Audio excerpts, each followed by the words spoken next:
как в сцене сумасшествия не выдержала, заревела. И ее вывели в коридор.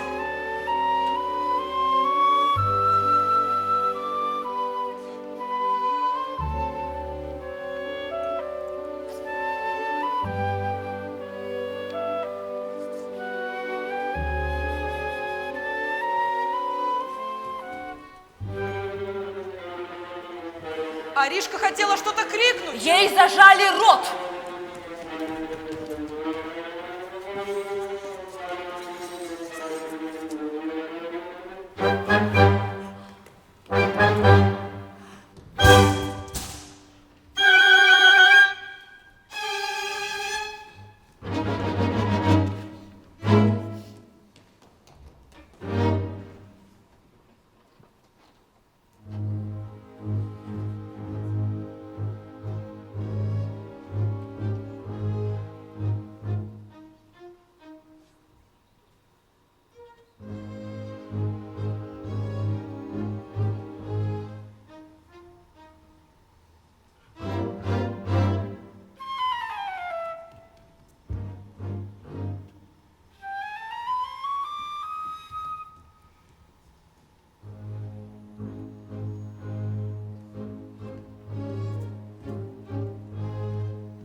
А в конце они все вскочили на кресло и заорали: «Браво!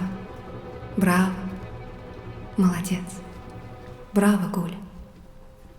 Ни одной Жизели за всю историю этого балета не аплодировали так яростно и долго зрители второго яруса, как на том выпускном спектакле. Я думаю, что Жизель, она об этом.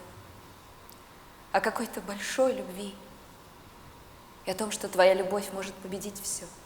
И даже смерть.